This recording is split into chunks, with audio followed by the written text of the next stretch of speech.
A comunidade Narrações Imersivas está disponível. Acesse o link na descrição, ou então no primeiro comentário fixado, ou até mesmo no QR Code na sua tela. Você pode assinar a nossa comunidade em duas plataformas. Estamos tanto na Aurelo quanto no Spotify, via Patreon. Ao se tornar membro da nossa comunidade, além dos livros já disponíveis no nosso canal, você encontra uma série de livros exclusivos para a nossa comunidade. Todos os livros são em formatos de MP3, sem interrupções ou propagandas, para uma maior e melhor narração imersiva. E para aqueles que já são membros, já estão aproveitando do nosso mais novo projeto, que se trata de Harry Potter totalmente ambientado, sonorizado e com a trilha oficial dos filmes. A versão definitiva para quem busca uma verdadeira imersão na saga. Então não fique de fora. Assine a nossa comunidade e descubra mais uma forma de ouvir narrações imersivas. O canal Narrações Imersivas apresenta Harry Potter e as Relíquias da Morte, narrado por Ícaro Silva. Capítulo 11. O Suborno. Se monstro podia escapar de um lago cheio de infere, Harry confiava que a captura de Mundungo levaria no máximo algumas horas, e ele andou pela casa a manhã inteira em estado de grande expectativa. Contudo, monstro não voltou aquela manhã nem à tarde. Quando anoiteceu, Harry se sentiu desanimado e ansioso, e o jantar, composto principalmente de pão bolorento, no qual Hermione tentara uma variedade de mal-sucedidas transfigurações, não ajudou em nada. Monstro não retornou no dia seguinte, nem no próximo. Apareceram, no entanto, dois homens de capa no largo em frente ao número 12, e ali permaneceram noite adentro, olhando em direção à casa que não podiam ver. Na certa comensais da morte, disse Rony, enquanto ele, Harry e Hermione observavam das janelas da sala de visitas. acham que eles sabem que estamos aqui? Acho que não. Respondeu Hermione, embora parecesse amedrontada. Ou teriam mandado Snape atrás de nós, não? Vocês acham que ele esteve aqui, o feitiço de Moody, e prendeu a língua dele? Sugeriu Rony. Acho. Respondeu Hermione. Do contrário, teria podido contar àquele bando como entrar, não? Mas eles provavelmente estão vigiando para ver se aparecemos. Sabem que a casa é do Harry. Como puderam... Começou Harry. Os testamentos bruxos são examinados pelo Ministério, lembram? Saberão que Sirius deixou a casa para você. A presença de comensais da morte ali fora intensificou a atmosfera agourenta no número 12. Os garotos não tinham ouvido nada de pessoa alguma fora do Largo Grimmauld desde o patrono do Sr. Weasley, e a tensão estava começando a se manifestar. Inquieto e irritável, Rony tinha desenvolvido o incômodo hábito de brincar com o desiluminador dentro do bolso. Isto enfurecia particularmente Hermione, que passava o tempo em que aguardava um monstro estudando os contos de Beedle, o bardo, e não estava gostando que as luzes piscassem. Quer parar com isso? Exclamou na terceira noite da ausência de monstro, quando a luz da sala de visitas foi apagada mais uma vez. Desculpe, disse Rony, acionando o desiluminador e acendendo as luzes. Não estou fazendo isso conscientemente. Bem, não pode procurar alguma coisa útil para se ocupar? O quê? Ler histórias escritas para criancinhas?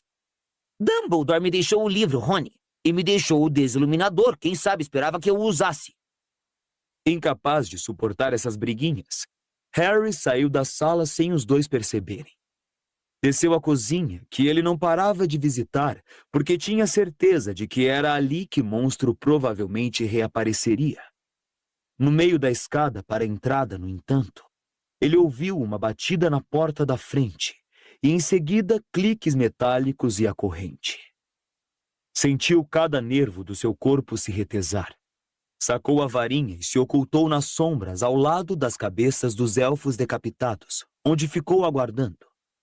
A porta abriu. Ele entreviu o largo iluminado e um vulto de capa entrou sorrateiro na casa e fechou a porta. O intruso deu um passo à frente e a voz de Moody perguntou: Severo Snape? Então o vulto de pó se ergueu no final do corredor e avançou para ele, a mão cadavérica erguida. Não fui eu que o matei, alvo. Respondeu a voz baixa.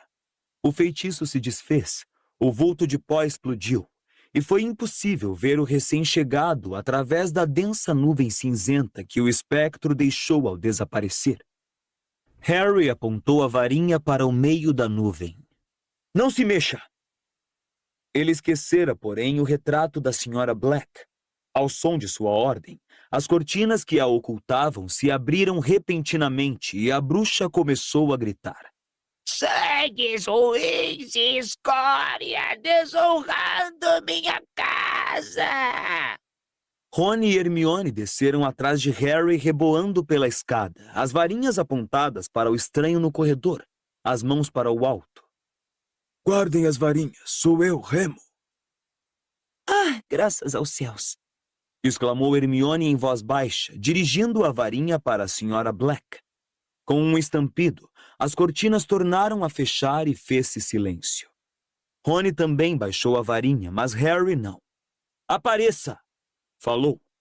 Lupin deu um passo para a luz, as mãos ainda no alto em um gesto de rendição.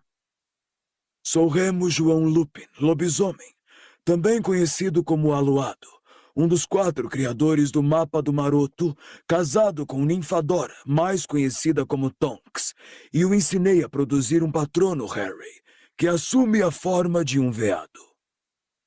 Ah, tudo bem, disse Harry baixando a varinha. Mas eu tinha que verificar, não? Na qualidade de seu antigo professor de defesa contra as artes das trevas, concordo plenamente que precisasse verificar. Rony, Hermione, vocês não deviam ter baixado a guarda tão rapidamente. Os garotos desceram o resto da escada e correram para o recém-chegado. Protegido por uma grossa capa de viagem preta, ele parecia exausto, mas satisfeito em revê-los. Então, nem sinal de Severo? Perguntou. Não, respondeu Harry. O que está acontecendo? Estão todos bem? Estão, Confirmou Lupin. mas vigiados. Há uns 2 comensais da morte no largo aí em frente. Sabemos.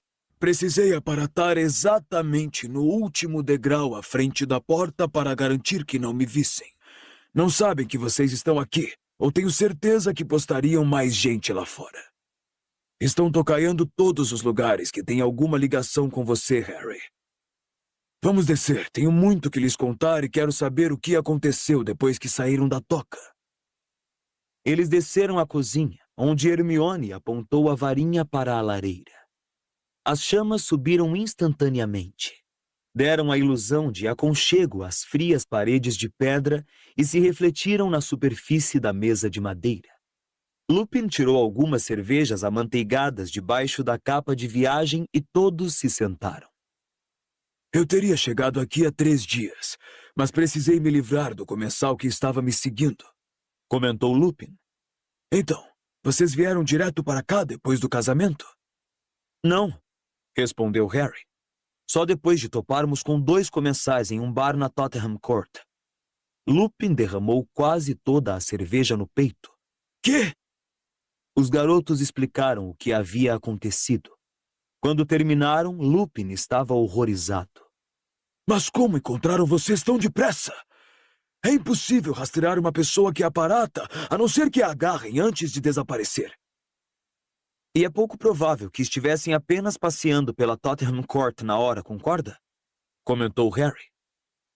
Pensamos, Arriscou Hermione. que talvez Harry ainda tivesse o rastreador. Que acha? Impossível. Respondeu Lupin. Rony fez cara de quem acertou e Harry se sentiu imensamente aliviado. Sem me aprofundar, se Harry ainda carregasse o rastreador, eles teriam certeza absoluta de sua presença aqui, não é mesmo? Mas não vejo como poderiam ter seguido vocês a Tottenham Court, e isso me preocupa. Realmente me preocupa. Ele pareceu perturbado, mas se dependesse de Harry, a pergunta poderia esperar. Conte o que aconteceu depois que saímos. Não soubemos de nada desde que o pai de Rony nos avisou que a família estava bem. Bem, Kingsley nos salvou, Disse Lupin. Graças ao seu aviso, a maior parte dos convidados pôde desaparatar antes da invasão. Eram comensais da morte ou gente do ministério? Interrompeu o Hermione. Os dois. Para todos os efeitos, agora os dois são a mesma coisa. Disse Lupin. Eram uns 12, mas não sabiam que você estava lá, Harry. Arthur ouviu um boato que procuravam descobrir o seu paradeiro, torturando Scrimgeour antes de matá-lo. Se for verdade, ele não o traiu. Harry olhou para Rony e Hermione. Seus rostos refletiam a mescla de choque e gratidão que ele sentia. Jamais gostara muito de Scrimgeour, mas se o que Lupin dizia fosse verdade, o último gesto do homem fora protegê-lo. Os comensais revistaram a toca de cima a baixo. Continuou Lupin. Encontraram o vampiro, mas não quiseram chegar muito perto. Depois interrogaram horas seguidas os que permaneceram na casa. Estavam querendo obter informações sobre você, Harry, mas naturalmente ninguém mais além dos membros da Ordem sabia que você tinha estado lá. Ao mesmo tempo que acabavam com o casamento, outros comensais estavam invadindo as casas no campo que tinham ligação com a Ordem. Não mataram ninguém, Acrescentou depressa, prevendo a pergunta. mas foram violentos. Queimaram a casa de Dédalo Diggle, mas como você sabe, ele não estava lá. E usaram a maldição Cruciatus na família de Tonks, tentando descobrir aonde você tinha ido depois de visitá-los. Eles estão bem, obviamente abalados, mas, sob outros aspectos, bem. Os comensais da morte romperam todos os feitiços de proteção? Perguntou Harry, lembrando-se de sua eficácia na noite em que ele se acidentara no Jardim dos Tonks. O que você precisa compreender, Harry, é que os comensais agora têm o ministério todo na mão. Disse Lupin. Têm o poder de usar feitiços cruéis sem medo de serem identificados ou presos. Conseguiram penetrar cada feitiço defensivo que lançamos contra eles, e uma vez dentro, agiram abertamente. E por que estão se dando o trabalho de inventar desculpas para descobrir o paradeiro de Harry por meio de tortura? Perguntou Hermione com um fio de irritação na voz. Bem, Começou Lupin. Hesitou um momento, então tirou da capa um exemplar dobrado do Profeta Diário. leia. Disse, empurrando o jornal para Harry do outro lado da mesa. Você irá saber mais cedo ou mais tarde. É o pretexto que estão usando para procurar você. Harry abriu o jornal. Uma enorme fotografia sua ocupava a primeira página. Leu a manchete. Procurado para depor sobre a morte de alvo Dumbledore. Rony e Hermione gritaram indignados, mas Harry ficou calado. Empurrou o jornal para longe. Não queria ler mais nada. Sabia o que dizia. Ninguém, exceto os que estavam no alto da torre quando Dumbledore morreu, sabia quem realmente o matara. E como Rita Skeeter já divulgara para o mundo bruxo, Harry fora visto fugindo do local momentos depois da queda de Dumbledore. Lamento, Harry, Disse Lupin. Então os comensais da morte tomaram o Profeta Diário também? Perguntou Hermione, furiosa. Lupin assentiu. Mas com certeza as pessoas percebem o que está acontecendo, não? O golpe foi hábil e virtualmente silencioso. Respondeu Lupin. A versão oficial para o assassinato de Scrimgeour é que ele renunciou. Foi substituído por Peel Thickness, que está sob a influência da maldição Impérios. Por que Voldemort não se declarou ministro da magia? Perguntou Rony. Lupin riu. Não precisa, Rony. Ele é, de fato, o ministro da magia. Então, para que iria se sentar atrás de uma mesa no ministério? Seu fantoche, Thickness, está cuidando da burocracia diária, deixando Voldemort livre para estender sua influência para além do ministério. Naturalmente, muitas pessoas deduziram o que aconteceu. Nos últimos dias, houve uma acentuada mudança na diretriz ministerial, e muitos estão murmurando que Voldemort deve estar por trás disso. Contudo, aí reside o problema. Murmuram apenas. Não ousam trocar confidências, não sabem em quem confiar, Tem medo de se manifestar porque suas suspeitas podem se confirmar e suas famílias serem atingidas. Sim, Voldemort está fazendo um jogo inteligente. Expor-se poderia ter provocado uma rebelião aberta. Nos bastidores criou confusão, incerteza e medo. E essa mudança acentuada na diretriz ministerial, indagou Harry, inclui alertar o mundo bruxo contra mim e não contra Voldemort. Com certeza. E é um golpe de mestre. Agora que Dumbledore morreu, você, o menino que sobreviveu, certamente seria o símbolo e o núcleo de qualquer resistência contra Voldemort. Mas ao sugerir que você participou na morte do velho herói, ele não só pôs a sua cabeça a prêmio, como também semeou a dúvida e o medo entre aqueles que o teriam defendido. Nesse meio tempo, o Ministério saiu em campo contra os nascidos trouxas. Lupin apontou para o Profeta Diário. Vejam a página 2. Hermione virou as páginas do jornal com a mesma expressão de nojo com que segurara os segredos das artes mais tenebrosas, e leu em voz alta. Registro para os nascidos trouxas. O Ministério da Magia está procedendo a um censo dos chamados nascidos trouxas, para melhor compreender como se tornaram detentores de segredos da magia. Pesquisas recentes feitas pelo Departamento de Mistérios revelam que a magia só pode ser transmitida de uma pessoa a outra quando os bruxos procriam. Portanto, nos casos em que não há comprovação de ancestralidade bruxa, os chamados nascidos trouxas provavelmente obtiveram seus poderes por meio do roubo ou uso de força. O Ministério tomou a decisão de extirpar esses usurpadores da magia, e com essa finalidade, enviou um convite para que se apresentem a uma entrevista com a recém-nomeada Comissão de Registro dos Nascidos Trouxas. As pessoas não vão deixar isso acontecer, disse Rony. Já está acontecendo, informou Lupin. Os nascidos trouxas estão sendo arrebanhados, por assim dizer. Mas como supõe que eles possam ter roubado a magia? Isso é pura debilidade. Se fosse possível roubar magia, não haveria bruxos abortados, não acham? Concordo, disse Lupin. Contudo, a não ser que você possa provar que tem, no mínimo, um parente próximo que seja bruxo, concluirão que obteve o seu poder ilegalmente e será passível de punição. Rony olhou para Hermione e disse. E se os puros-sangues e os mestiços jurarem que o nascido trouxa faz parte da família? Eu direi a todo mundo que Hermione é minha prima. Hermione pôs a mão sobre a mão de Rony e apertou-a. Obrigada, Rony, mas eu não poderia deixar. Você não terá escolha, disse Rony impetuosamente, segurando a mão dela. Eu a ensino a reconhecer a minha árvore genealógica e você poderá responder às perguntas deles. Hermione deu uma risada gostosa. Rony, como estamos fugindo com Harry, a pessoa mais procurada deste país, acho que isso não tem importância. Se eu fosse voltar para a escola, seria diferente. E quais são os planos de Voldemort para Hogwarts?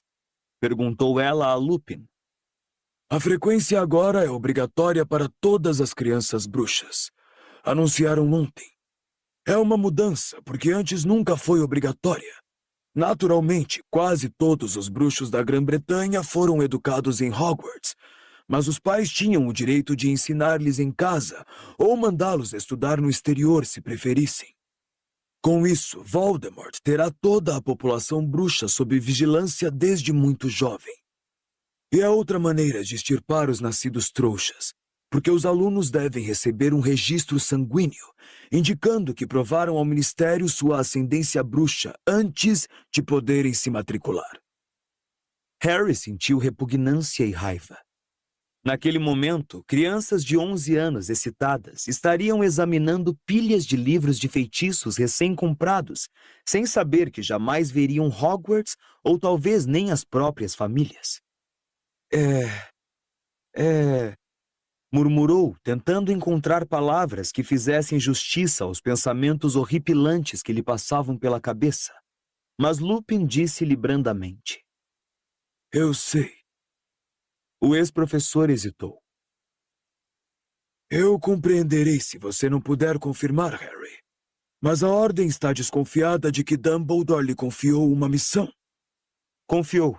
E Rony e Hermione a conhecem e vão me acompanhar. Você pode me contar qual é a missão? Harry encarou aquele rosto prematuramente enrugado, com a sua moldura de cabelos bastos mas grisalhos, e desejou que pudesse lhe dar uma resposta diferente. Não posso, Remo, lamento. Se Dumbledore não lhe revelou, acho que também não posso. Supus que essa seria a sua resposta, Disse Lupin desapontado. Ainda assim, eu poderia lhe ser útil. Você me conhece e sabe o que sou capaz de fazer. Eu poderia acompanhá-lo para lhe fornecer proteção. Não haveria necessidade de me dizer exatamente o que pretendem. Harry hesitou. Era uma oferta tentadora, embora ele não conseguisse imaginar como iriam poder guardar segredo se Lupin estivesse com eles o tempo todo. Hermione, no entanto, pareceu intrigada. E Tonks? Perguntou. Que tem ela? Bem, Tornou Hermione, enrugando a testa. vocês são casados. O que ela está achando dessa sua viagem conosco? Tonks estará perfeitamente segura, na casa dos pais dela. O tom de Lupin foi estranho, quase frio. Havia algo esquisito na ideia de Tonks ficar escondida na casa dos pais. Afinal, ela era membro da Ordem, e pelo que Harry conhecia, a Auror provavelmente iria querer participar da ação. Remo, Perguntou Hermione, hesitante. está tudo bem, entende, entre você e... Tudo está ótimo, obrigado. Respondeu ele enfaticamente. Hermione corou. Houve uma segunda pausa, inoportuna e constrangedora. Então Lupin acrescentou com um ar de quem era forçado a admitir algo desagradável. Tonks vai ter um bebê. Ah, que maravilhoso! Guinchou Hermione. Excelente! Disse Rony, entusiasmado. Parabéns! Acrescentou Harry. Lupin lançou aos garotos um sorriso forçado, mas parecia uma careta antes de perguntar. Então, aceitam a minha oferta? Os 3 poderão ser 4. Não acredito que Dumbledore desaprovasse, afinal foi ele que me nomeou professor de defesa contra as artes das trevas. E confesso, creio que estamos enfrentando uma magia que muitos de nós jamais encontraram ou imaginaram existir. Rony e Hermione olharam para Harry. Só para deixar bem claro, disse o garoto. Você quer deixar Tonks na casa dos pais e nos acompanhar? Tonks estará perfeitamente segura. Eles cuidarão dela. Respondeu Lupin com uma firmeza que beirava a indiferença. Harry, tenho certeza que Tiago iria querer que eu estivesse ao seu lado. Bem, disse Harry lentamente. Eu não. Tenho certeza que o meu pai iria querer saber por que você não vai ficar ao lado do seu próprio filho. A cor sumiu do rosto de Lupin. A temperatura da cozinha parecia ter caído 10 graus.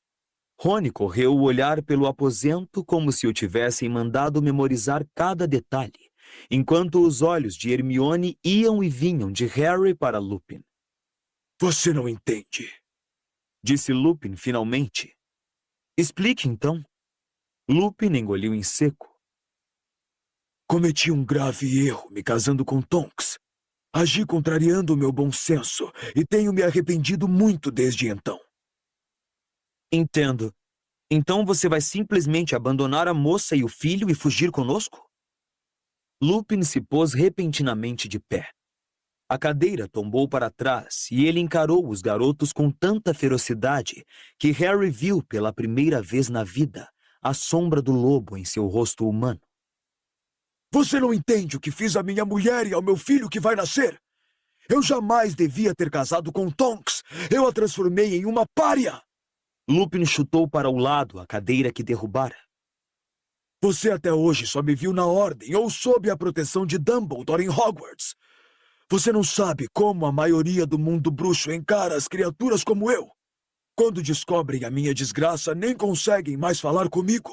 Você não percebe o que eu fiz? Até a família dela se desgostou com o nosso casamento.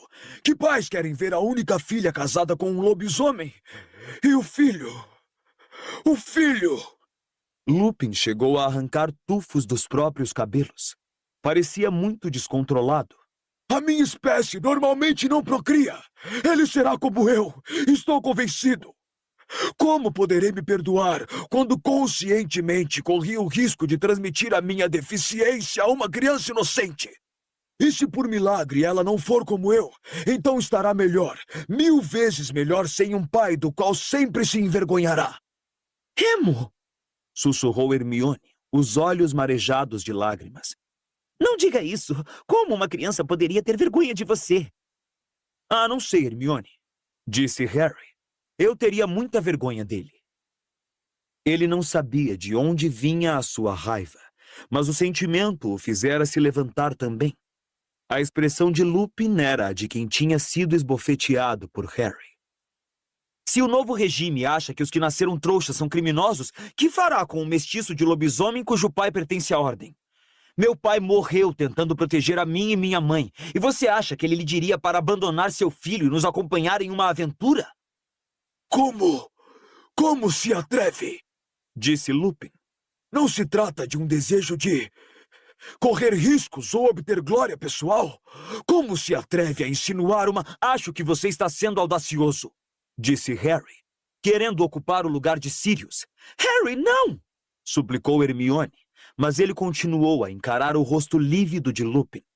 Eu nunca teria acreditado, continuou Harry. O homem que me ensinou a combater dementadores, um covarde. Lupin sacou a varinha tão rápido que Harry mal teve tempo de apanhar a própria. Seguiu-se um forte estampido, e ele se sentiu arremessado para trás como se tivesse levado um murro. Ao bater contra a parede da cozinha e escorregar para o chão, viu a ponta da capa de Lupin desaparecer pela porta. Remo! Remo, volte! Gritou Hermione, mas Lupin não respondeu. Instantes depois, ouviram a porta da frente bater. Harry! Gritou chorosa. Como pôde fazer isso? Foi fácil, respondeu Harry. Ele se levantou. Sentiu um galo crescendo no lugar em que sua cabeça batera na parede. Sua raiva era tanta que o fazia tremer. Não olhe para mim desse jeito, disse rispidamente a Hermione. Não se vire contra ela, rosnou Rony. Não devemos brigar, disse Hermione atirando-se entre os dois. Você não devia ter dito aquilo a Lupin, disse Rony a Harry. Ele estava pedindo, respondeu Harry. Imagens fragmentadas sobrepunham-se celeremente em sua mente. Sirius atravessando o véu. Dumbledore suspenso, desconjuntado no ar. Um lampejo de luz verde e a voz de sua mãe pedindo misericórdia. Os pais, disse Harry, não devem abandonar os filhos, a não ser que não possam evitar. Harry, disse Hermione esticando a mão para consolá-lo, mas ele repeliu-a e se afastou, fixando as chamas que a garota tinha conjurado. Uma vez falara com Lupin por aquela lareira, buscando consolo por causa do pai, e o professor o ajudara. Agora o rosto torturado e pálido de Lupin parecia flutuar diante de seus olhos. Ele sentiu uma onda nauseante de remorso. Nem Rony nem Hermione falaram, mas ele tinha certeza de que estavam se entreolhando às suas costas, comunicando-se em silêncio.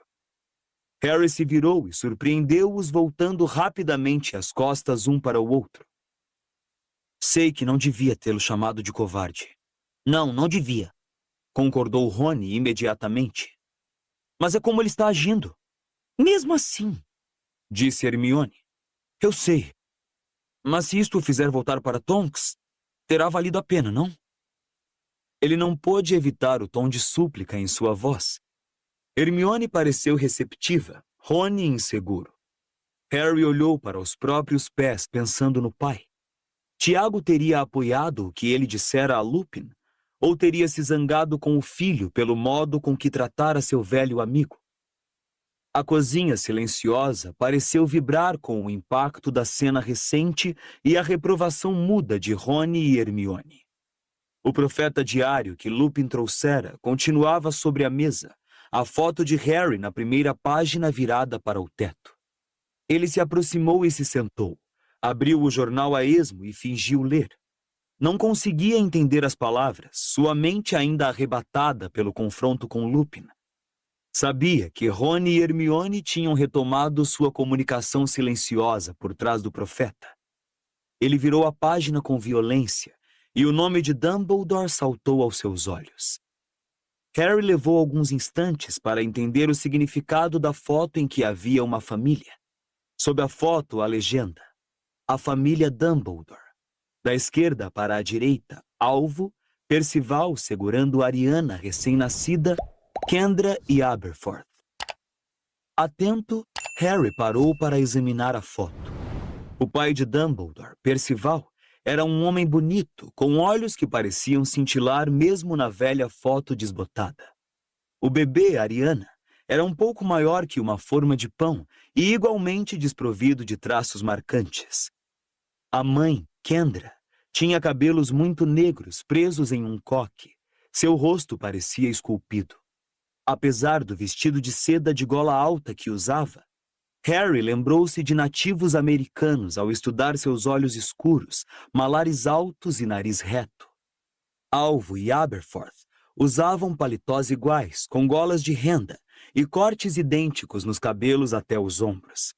Alvo parecia vários anos mais velho, mas sob outros aspectos, os dois meninos eram muito semelhantes, porque a foto fora tirada antes de Alvo ter o nariz fraturado ou começar a usar óculos.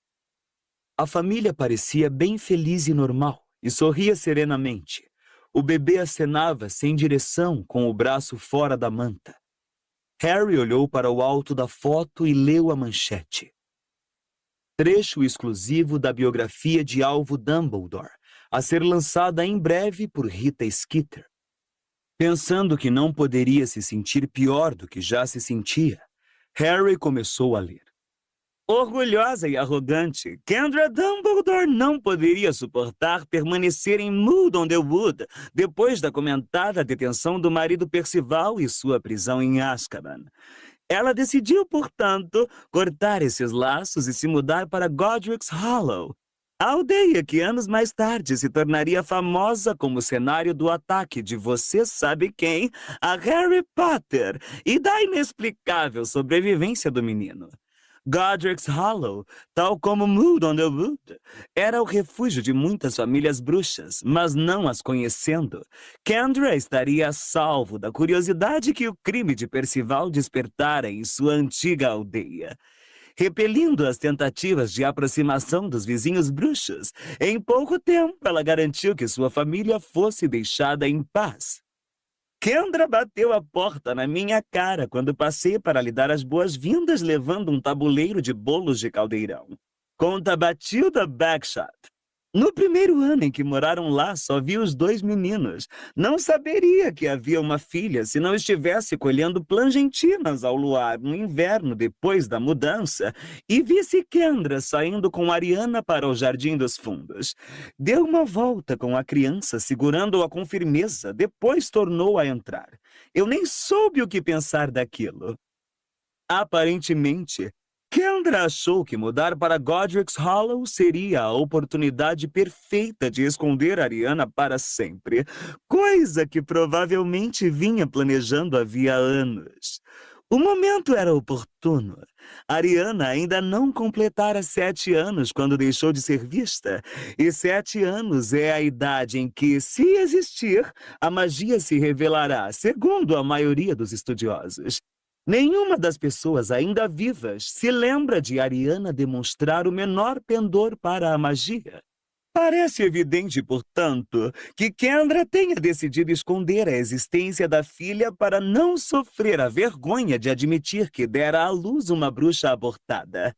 Afastar-se dos amigos e vizinhos que conheciam Ariana naturalmente tornaria a sua prisão em casa tanto mais fácil. O pequeno número de pessoas que a partir daí conheceu sua existência guardaria o segredo, inclusive seus 2 irmãos, que contornavam as perguntas embaraçosas com a resposta que a mãe lhes ensinara. Minha irmã é muito doentinha para frequentar a escola. Na próxima semana, Alvo Dumbledore em Hogwarts, os prêmios e o fingimento. Harry tinha se enganado. O que acabara de ler fez com que se sentisse pior. Ele tornou a contemplar a foto da família aparentemente feliz. Seria verdade? Como poderia descobrir? Queria ir a Godric's Hollow, ainda que Batilda não estivesse em condições de conversar com ele. Queria visitar o lugar em que ele e Dumbledore tinham perdido entes queridos.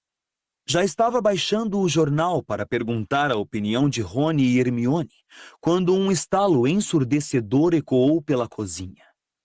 Pela primeira vez em 3 dias, Harry tinha esquecido o monstro completamente. No primeiro momento, pensou que Lupin estivesse irrompendo de volta ao aposento, e por uma fração de segundo, não percebeu o número de pernas que apareceram se debatendo na cozinha ao lado de sua cadeira. Ergueu-se de um salto enquanto o monstro, que se desvencilhava e lhe fazia uma profunda reverência, crocitou. Monstro retornou com o ladrão Mundungo Fletcher, meu senhor. Mundungo levantou-se com dificuldade e sacou a varinha. Hermione, no entanto, foi mais rápida que ele. Expelliarmus! A varinha de Mundungo saiu voando pelo ar e a garota a recolheu. De olhos arregalados, o bruxo se atirou em direção à escada. Rony derrubou-o e Mundungo bateu no piso de pedra com um ruído abafado. Que? Berrou, contorcendo-se em tentativas para se livrar das garras de Rony. Que foi que eu fiz? Mandando um desgraçado de um elfo doméstico atrás de mim? Que brincadeira é essa? Que foi que eu fiz? Me solte! Me solte! Ou... Você não está em posição de fazer ameaças, disse Harry, e atirando o jornal para o lado, atravessou a cozinha em poucos passos e se ajoelhou ao lado de Mundungo, que parou de lutar, aterrorizado. Rony se levantou ofegando e ficou observando Harry apontar deliberadamente a varinha para o nariz do bruxo. Mundungo fedia a suor velho e fumaça de tabaco. Seus cabelos estavam embaraçados e as vestes manchadas. Monstro pede desculpas pela demora em trazer o ladrão, meu senhor. Crocitou o elfo. Fletcher sabe como evitar ser capturado. Tem muitos esconderijos e cúmplices. Mesmo assim, Monstro acabou encurralando o ladrão. Você fez um ótimo serviço, monstro, disse Harry, e o elfo fez nova reverência. Certo, temos algumas perguntas a lhe fazer, disse Harry a Mundungo, que imediatamente gritou. Entrei em pânico, ok? Nunca quis ir, sem querer ofender, colega. Nunca me ofereci para morrer por você. E o infeliz do você sabe quem veio voando direto para mim. Qualquer pessoa teria se mandado. Eu disse o tempo todo que não queria fazer. Para sua informação, nenhum dos outros desaparatou. Interrompeu Hermione. Ora, vocês são metidos a heróis, é o que são. Mas eu nunca fingi que pretendia me matar. Não estamos interessados em suas razões para abandonar Olho Tonto, disse Harry, chegando a varinha mais perto dos olhos empapuçados e vermelhos do bruxo. Nós já sabíamos que você não prestava. Então, por que diabos estou sendo caçado por elfos domésticos? Ou é aquela história das taças novamente? Não tenho mais nenhuma comigo, senão você poderia ficar com elas. Também não queremos falar de taças, embora você esteja esquentando. Calhe a boca e ouça, disse Harry. Era uma sensação maravilhosa ter o que fazer, ter alguém de quem exigir uma pequena parcela de verdade. A varinha de Harry agora estava tão próxima da ponte do nariz de Mundungo que o bruxo ficara vesgo tentando não perdê-la de vista. Quando você limpou esta casa de tudo que tinha valor, começou Harry, mas Mundungo interrompeu-o outra vez. Sirius nunca ligou para aquela lixaria. Ouviram um som de pezinhos apressados, um lampejo de cobre reluzente, uma batida metálica e ressonante e um grito de dor. Monstro tinha corrido até Mundungo, acertando-o na cabeça com uma caçarola. Tira ele daí! Tira ele daí! Ele devia ser preso! Berrou o bruxo, se encolhendo, quando o monstro tornou a erguer a caçarola de fundo pesado. Monstro, não! Gritou Harry. Os braços finos de monstro estremeceram sob o peso da caçarola que segurava no alto. Só mais uma vez, meu senhor Harry, para dar sorte. Rony riu. Precisamos dele consciente, monstro. Mas se houver necessidade de persuadi-lo, você fará as honras da casa. Disse Harry. Muito obrigado, meu senhor. Disse monstro com uma reverência e recuou alguns passos, seus grandes olhos claros ainda pregados em Mundungo com repugnância. Quando você limpou esta casa de todos os valores que conseguiu encontrar, começou Harry novamente. Levou um monte de coisas do armário da cozinha. Havia ali um medalhão. A boca de Harry ficou repentinamente seca. Ele sentiu a tensão e a excitação em Rony e Hermione. Que foi que você fez com ele? Por quê? Perguntou Mundungo. Tinha valor? Você o guardou? Gritou Hermione. Não guardou. Disse Rony com perspicácia. Ele está imaginando se poderia ter pedido mais dinheiro por ele. Mais? Respondeu o bruxo. Pô, teria sido difícil. Entreguei aquele troço de graça, não tive escolha. Como assim? Estava vendendo coisas no beco diagonal e a mulher chega para mim e pergunta se eu tenho licença para negociar artefatos mágicos. Uma desgraçada metida. Ia me multar, mas gostou do medalhão e disse que ia levar e deixar barato daquela vez e que eu me desse por feliz. Quem era a mulher? Perguntou Harry. Não sei, uma megera do ministério. Mundungo parou para pensar um instante, enrugando a testa. Mulher pequena, laço de fita na cabeça. Ele franziu mais um pouco a testa e acrescentou. Cara de sapa. Harry deixou cair a varinha. O objeto bateu no nariz de Mundungo e soltou faíscas vermelhas nas sobrancelhas dele, que pegaram fogo. Água-mente! Gritou Hermione, e um jato de água saiu de sua varinha e cobriu o bruxo, que cuspia a água e se engasgava. Harry ergueu os olhos e viu o seu próprio choque refletido nos rostos de Rony e Hermione. As cicatrizes no dorso de sua mão direita pareciam estar formigando outra vez.